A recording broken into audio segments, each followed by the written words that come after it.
दोस्तों बहुत बहुत स्वागत है आप सभी का वैशाली एचडी एकेडमी में। कल हमने मध्य प्रदेश के प्रमुख सम्मान एवं पुरस्कार का पार्ट 1 पढ़ा था। आज हम पढ़ने वाले हैं मध्य प्रदेश के प्रमुख सम्मान एवं पुरस्कार का भाग 2। देखिए कल हमने पढ़ा था, 2 मिनट में पहले रिवीजन कर लेते हैं। और आप सभी ने, मैं आशा करती हूँ कि आप सभी ने जो है वो नोट्स बना लिए होंगे, लिख लिया होगा। और आज हम मध्य प्रदेश के कालिदास सम्मान, राजा मानसिंह तोमर, कबीर सम्मान इत्यादि को पढ़ने वाले हैं। सबसे पहले दोस्तों आप जो है वो कमेंट बॉक्स में आप जरूर बताएं कि मध्य प्रदेश के सम्मान के बाद आप मध्य प्रदेश के खिलाड़ी, प्रमुख खेल एवं खिलाड़ी पढ़ना चाहते हैं या फिर मैं मध्य प्रदेश के जो स्टैटिक जीके है वो मैं आपको कवर कराऊं। तो आप मुझे कमेंट बॉक्स में जरूर बताएं कि क्या आप मध्य प्रदेश के करंट अफेयर्स के जितने भी गेम्स हुए हैं, youth Indian games, youth games हुए हैं, है ना, खेलो इंडिया गेम्स हुए हैं, रणजी ट्रॉफी हुई है, आप वो पढ़ना चाहते हैं या मैं आपको मध्य प्रदेश के जो कला एवं संस्कृति है वो मैं पहले आपको कवर कराऊं। तो कमेंट बॉक्स में जरूर बताइएगा। जल्दी से रिवीजन कर लेते हैं। कल हमने पढ़ा था तानसेन सम्मान के बारे में, मैथिली शरण गुप्त सम्मान के बारे में। तानसेन सम्मान 1980 में प्रारंभ हुआ, मैथिली शरण गुप्त सम्मान 1987 में प्रारंभ हुआ, तुलसी सम्मान 1983 में प्रारंभ हुआ। देवी अहिल्याबाई पहली बार जो है देवी अहिल्याबाई सम्मान पहली बार तीजन बाई को दिया गया। उसके अलावा हमने पढ़ा था कुमार गंधर्व पुरस्कार। कुमार गंधर्व पुरस्कार में हमने देखा था कि 1,25,000 रुपए की राशि दी जाती है और वर्ष 1992 से ये प्रारंभ हुआ था। शरद जोशी सम्मान वर्ष 1992 में प्रारंभ हुआ और पहला शरद जोशी सम्मान जो है वो हरिशंकर परसाई जी को दिया गया था, जो प्रसिद्ध क्या है, व्यंग्यकार हैं। साथ ही साथ 2021 का जो शरद जोशी सम्मान है वो किसे दिया गया, तो दोस्तों आपको याद रखना है कि पहला दिया गया था हरिशंकर परसाई को और श्री राम परिहार को दिया गया 2021 का। चलिए आगे बात कर लेते हैं हम और देख लेते हैं कि आगे के प्रमुख खेल एवं सम्मान के बारे में। इकबाल सम्मान तक हमने देखा था। दोस्तों आज हमें पढ़ना है सबसे पहले राजा मानसिंह तोमर सम्मान। तो राजा मानसिंह तोमर सम्मान 2011 से प्रारंभ किया गया है। आपको ये याद रखना है कब से प्रारंभ किया गया है, तो 2011 से ये प्रारंभ हुआ है। और दोस्तों यदि हम बात करें तो राजा मानसिंह तोमर जो पुरस्कार है वो संगीत एवं कला संरक्षण के क्षेत्र में प्रदान किया जाता है। कब से प्रारंभ हुआ है, तो 2011 से प्रारंभ हुआ है। दोस्तों 2011 में ये सबसे पहली बार दिया गया था सृजन संस्था। एक संस्था का नाम आपको याद रखना है, सृजन संस्था। दोस्तों मैं आपको पहला एक कौन सा सम्मान पहली बार किसे मिला है, मैं आपको परेशान होने की आवश्यकता नहीं है, इस वजह से ये पूरा कवर करा रही हूँ। उड़ीसा की ये संस्था थी सृजन संस्था, 2011 में इसे दिया गया था। 1 लाख रुपए की पुरस्कार राशि प्रदान की जाती है। और 2018 का दिया गया था नटरंग प्रतिष्ठान को। 2019 का दिया गया है नीनासम हेगडेडू को दिया गया है, जो कि कर्नाटक की संस्था है। 2020 IMP है। 2020 का दिया गया था अभिनव कला परिषद को। और 2021 का दोस्तों की अभिनव कला परिषद कहाँ पर, भोपाल की है। और 2021 का दिया गया है Samaveda society for performing art Mumbai को। तो ये आपको याद रखना है। तो कैसे याद रखें, तो देखिए राजा मानसिंह तोमर, तो आपको ये देखिए राजा मानसिंह तोमर, तो राजा मानसिंह तोमर क्या पढ़ते थे, सामवेद, है ना, और अभिनव। आपको सामवेद और अभिनव, मानसिंह तोमर में सिर्फ 2 शब्द याद रखने हैं, एक सामवेद और एक अभिनव, है ना, 2021-2022। अब बात कर लेते हैं दोस्तों कालिदास सम्मान की। तो कालिदास सम्मान 1980 में प्रारंभ किया गया था। 2 लाख रुपए की पुरस्कार राशि, सबसे पहले जब ये स्टार्ट हुआ था तो 1 लाख रुपए की राशि प्रदान की जाती थी। उसके बाद 2 लाख रुपए की राशि प्रदान की जाती है। और दोस्तों मुख्यमंत्री जी ने, हमारे मामा जी ने जो है शिवराज सिंह चौहान जी ने तानसेन एवं कालिदास अलंकरण की जो सम्मान राशि है उसमें वृद्धि करके 5 लाख रुपए करने की जो है वो घोषणा की है। लेकिन अभी जिनको मिले हैं उनको कितने मिले हैं, तो दोस्तों अभी उन्हें 2 लाख रुपए ही मिले हैं और आगे जाकर जो है ये 5 लाख रुपए की राशि हो जाएगी। तो देखिए हम बात कर लेते हैं यहाँ पे कालिदास सम्मान की। तो दोस्तों यदि हम बात करते हैं कालिदास सम्मान की, तो कालिदास सम्मान जो है दोस्तों वो शास्त्रीय संगीत के क्षेत्र में, रंगकर्मी के क्षेत्र में, नृत्य के क्षेत्र में और रूपंकर कला के क्षेत्र में प्रदान किया जाता है। ये 4 विधाएं आपको याद रखनी है कि इन 4 विधाओं में दोस्तों क्या प्रदान किया जाता है, कालिदास सम्मान प्रदान किया जाता है। अब बात करते हैं कि आखिरकार देखिए शास्त्रीय संगीत, शास्त्रीय नृत्य, रूपांकन कला और रंगकर्म के क्षेत्र में क्या दिया जाता है? कालिदास सम्मान। तो सबसे पहली बार जब शास्त्रीय संगीत की बात कर रहे हैं तो पहली बार शास्त्रीय संगीत में किसे दिया गया? तो दोस्तों आपको ये याद रखना है, ये बहुत ही इंपॉर्टेंट इंफॉर्मेशन है आपके लिए। 1980 में ये प्रदान किया गया था सेमनगुड़ी श्रीनिवास अय्यर को। श्री सेमनगुड़ी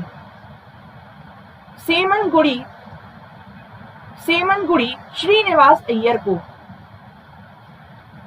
किस क्षेत्र में? शास्त्रीय संगीत के क्षेत्र में 1980 में।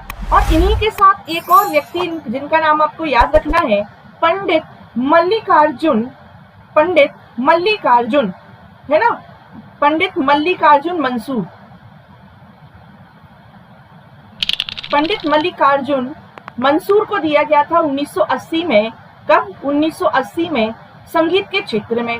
अब दोस्तों यहाँ पर देखिए अभी किसे प्रदान किया गया है? तो देखिए 2000, यदि हम बात करें 2019 की, तो 2019 का दिया गया था शास्त्रीय संगीत के क्षेत्र में अभय नारायण को। 2020 में दिया गया था भजन सोपारी है, ये भजन सोपारी जी को दिया गया था। और 2021 का दिया गया है बुद्धादित्य मुखर्जी को, जो कि सितार वादक हैं और कोलकाता के रहने वाले हैं। तो आपको याद रखना है शास्त्रीय संगीत में जो पहला मिला था वो मिला था सेमनगुड़ी श्रीनिवास अय्यर और मल्लिकार्जुन मंसूर को, ये दोनों को मिला था। कौन सा? कालिदास शास्त्रीय संगीत पुरस्कार। फिर 2021 का मिला है बुद्धादित्य मुखर्जी जी को मिला है। और भजन सोपारी है ना, बुद्धादित्य है वो किसका भजन कर रहे थे? तो वो नारायण का भजन कर रहे थे। आप ऐसे याद रख सकते हैं कि बुद्धादित्य जो है वो नारायण का भजन कर रहे थे। किसका? नारायण का कर रहे थे। और क्या बजा रहे थे? संगीत बजा रहे थे। तो याद हो गया कि संगीत के क्षेत्र में ही क्या प्रदान किए गए ये पुरस्कार। अब बात करते हैं नृत्य की। तो दोस्तों नृत्य की यदि हम बात करें तो पहला जो नृत्य का पुरस्कार मिला था वो मिला था श्री रुक्मणी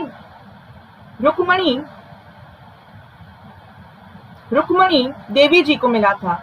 सुश्री रुक्मणी देवी जी को पहला कालिदास शास्त्रीय नृत्य का पुरस्कार मिला था वर्ष 1983-1984 में। दोस्तों ये पहला जब जो कालिदास सम्मान है ये शास्त्रीय संगीत के क्षेत्र में दिया जाता था, फिर शास्त्रीय नृत्य, रूपांकन और रंगकर्मी के क्षेत्र में भी प्रदान किया जाने लगा। तो आपको याद रखना है 2019 का तो किसे मिला है? सुनैना हजारीलाल को मिला है।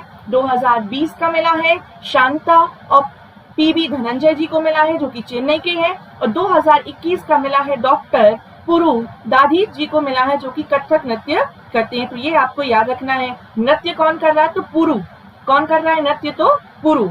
नेक्स्ट हम बात करें रूपांकन कला की। तो दोस्तों रूपांकन कला में पहली बार मिला था प्रोफेसर के.जी. सुब्रमण्यम जी को।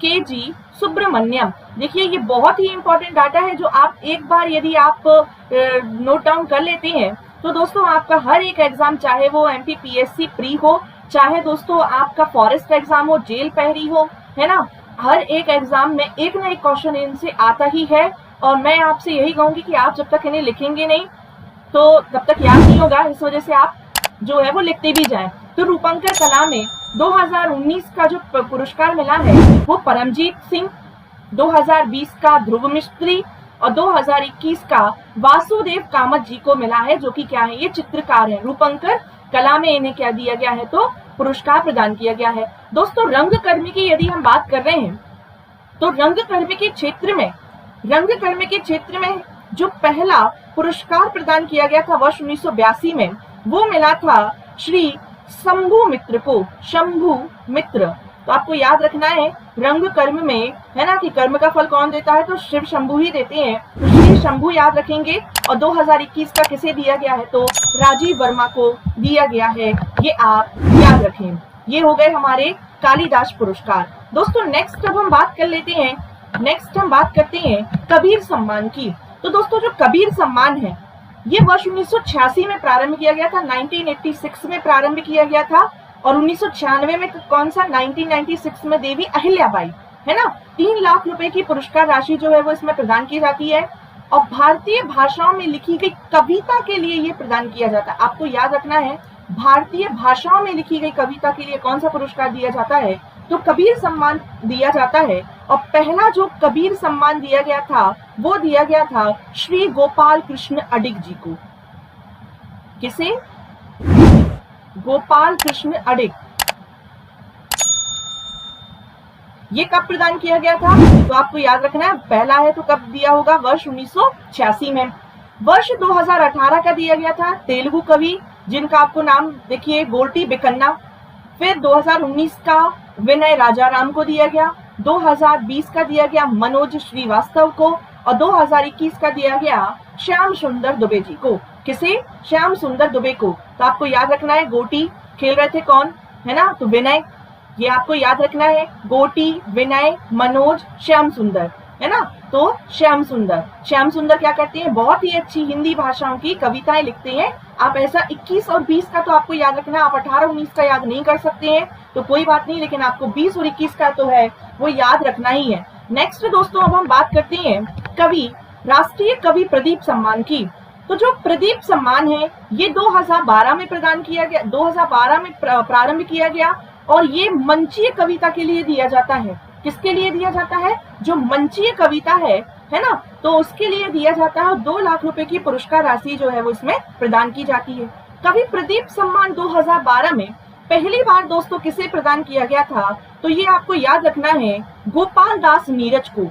किसे प्रदान किया गया था? गोपाल दास नीरज, जो कि अलीगढ़ के रहने वाले हैं और ये आपको याद रखना है। 2021 का किसे प्रदान किया गया है? सत्यनारायण सत्तन, है ना? सत्यनारायण क्या करते हैं?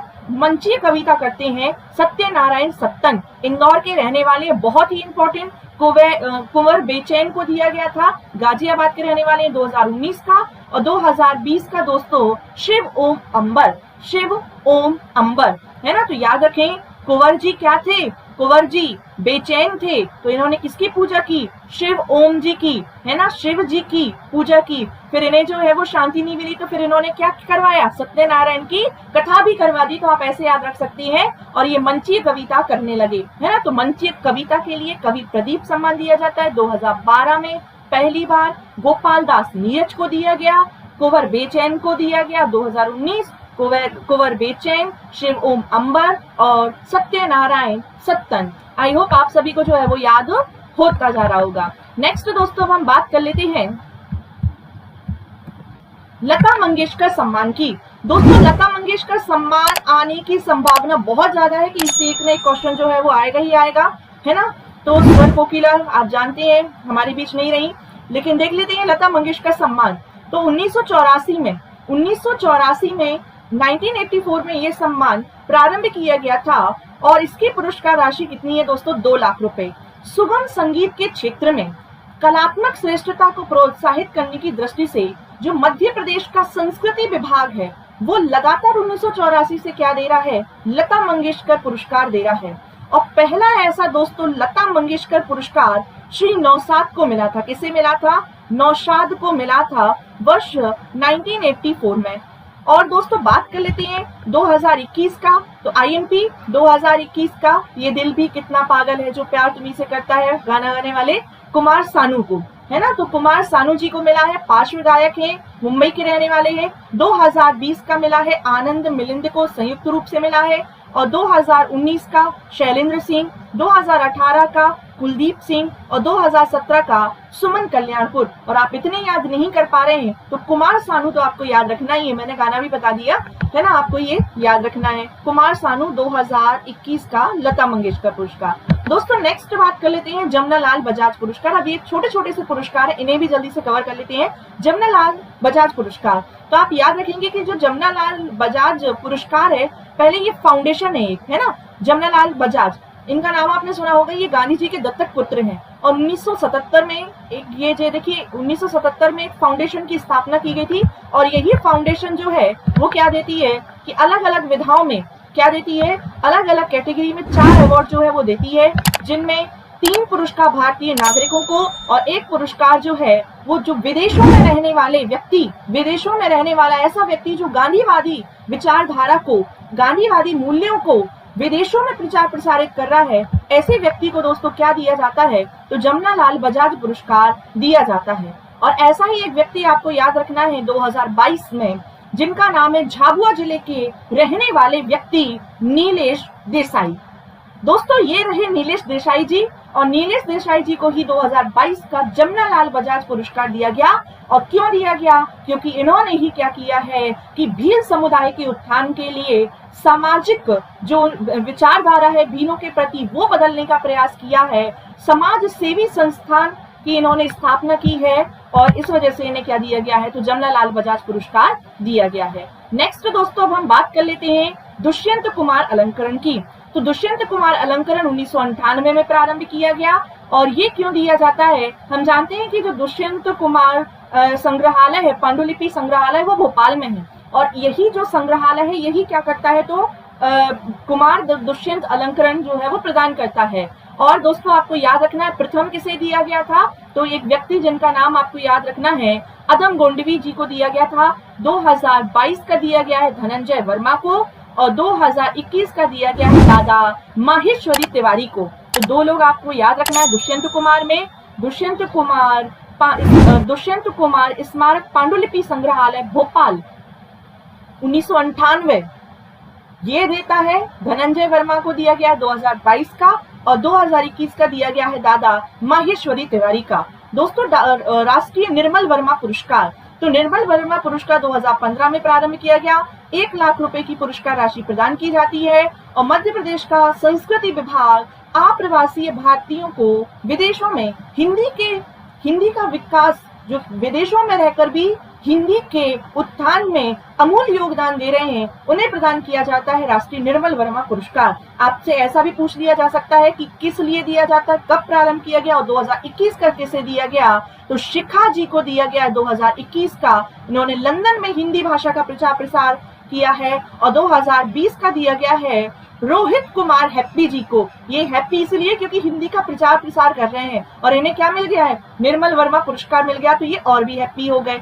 न्यूजीलैंड में ये क्या कर रहे हैं, प्रचार प्रसार कर रहे हैं। नेक्स्ट दोस्तों फादर कामले बुके पुरस्कार, तो ये देखिए ये 2015 में प्रारंभ किया गया। और ये भी विदेशी मूल का ऐसा व्यक्ति जो हिंदी भाषा के साथ साथ उसकी बोलियों का भी क्या कर रहा है, विकास कर रहा है, बोलियों का भी उत्थान कर रहा है विदेशों में रहकर, उन्हें दिया जाता है फादर कामिल बुके सम्मान। याद रखेंगे 1 लाख रुपए की पुरस्कार राशि जो है वो दी जाती है। ये 2021 में किसे दिया गया है, तो आप सिर्फ इतना याद रख लें कि बेसलर है ना, बैनर बेसलर, ये क्या कर रहे हैं, बोलियों का बोली बेसलर, आप याद रखें। फिर उसके अलावा दोस्तों हम बात करते हैं राष्ट्रीय नानाजी देशमुख सम्मान की। तो नानाजी देशमुख सम्मान 2012 में प्रारंभ किया गया। और नानाजी देशमुख सम्मान दोस्तों ये क्यों प्रदान किया जाता है, 2 लाख रुपए की राशि दी जाती है। ये सम्मान दोस्तों पुरुष और स्त्री, पुरुष अथवा स्त्री को दिया जाता है। क्यों? क्योंकि जब सांस्कृतिक समरसता, उत्थान और परिष्कार, आध्यात्मिक परंपरा, समाज, संस्कृति का विकास कर रहा है ऐसा कोई व्यक्ति, तो उसे दिया जाता है। और ये 2021 में किसे दिया गया था, जनजाति कल्याण केंद्र डिंडोरी को दिया जाता है। दिया गया ये पूरा का पूरा संस्थान को प्रदान किया जाता है जिसने हमारी संस्कृति समरसता को बढ़ावा देने का काम किया हो। 2020 में दिया गया था गोमुखी सेवाधाम, और 2019 में दिया गया था नर्मदा संस्था खरगोन की। तो जनजातीय कल्याण, आपको ये याद रखना है, जनजातीय कल्याण केंद्र कहाँ का दोस्तों, तो महाकौशल डिंडोरी का। नेक्स्ट हम ये पढ़ ही चुके थे बाकी सम्मान। तो मैं आपको आज का एक क्वेश्चन दे रही हूँ, मैं आपको आंसर करना है। आपको तो ये तो बताना ही है कि मैं गेम्स पहले पढ़ाऊं, मध्य प्रदेश के खिलाड़ी पढ़ाऊं, या मैं आपको मध्य प्रदेश की लोक कला एवं संस्कृति पढ़ाऊं, है ना। आज का आपका क्वेश्चन है दोस्तों, आज का आपका क्वेश्चन ये है कि जो नीलेश देसाई है इन्हें कौन सा पुरस्कार प्रदान किया गया। जल्दी से कमेंट बॉक्स, आप सभी जो है वो कमेंट नहीं करते हैं, जल्दी से कमेंट करेंगे कि नीलेश देसाई जी को कौन सा पुरस्कार जो है वो प्रदान किया गया है, ये आप बताएंगे कमेंट बॉक्स में। इसी के साथ दोस्तों हम मिलते हैं शाम को। आज की क्लास जो है वो हिस्ट्री के ऑब्जेक्टिव है। कल हमने निर्वाचन आयोग कवर किया था, आज हम हिस्ट्री के ऑब्जेक्टिव लगाएंगे। धन्यवाद। जय हिंदुस्तान।